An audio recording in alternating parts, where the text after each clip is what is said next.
Jeremiah chapter 26.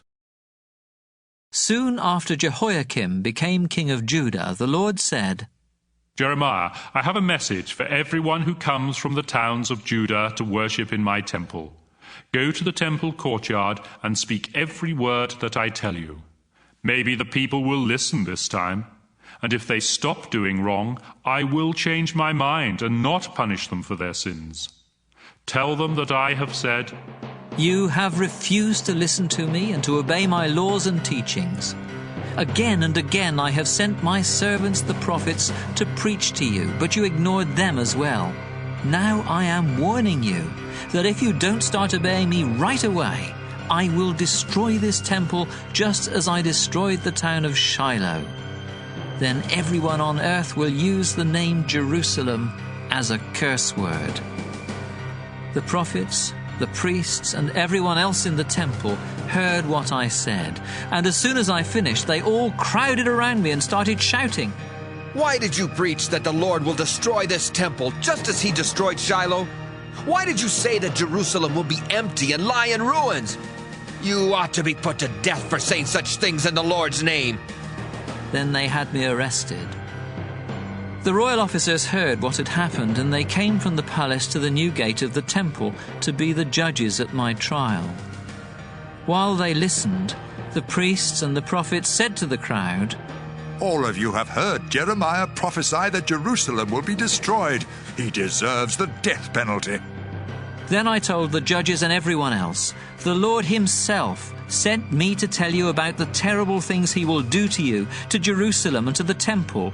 But if you change your ways and start obeying the Lord, he will change his mind. You must decide what to do with me. Just do what you think is right. But if you put me to death, you and everyone else in Jerusalem will be guilty of murdering an innocent man, because everything I preached came from the Lord."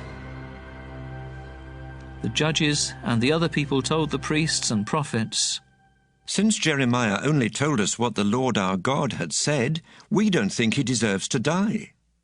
Then some of the leaders from other towns stepped forward.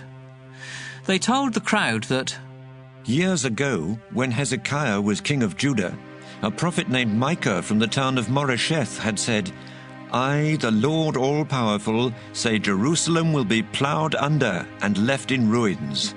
Thorns will cover the mountain where the temple now stands." Then the leaders continued, No one put Micah to death for saying that. Instead, King Hezekiah prayed to the Lord with fear and trembling and asked him to have mercy. Then the Lord decided not to destroy Jerusalem, even though he had already said he would. "People of Judah, if Jeremiah is killed, we will bring a terrible disaster on ourselves."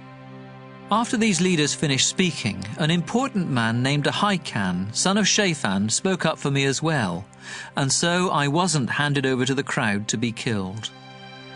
While Jehoiakim was still king of Judah, a man named Uriah, son of Shemaiah, left his hometown of Kiriath-Jearim and came to Jerusalem.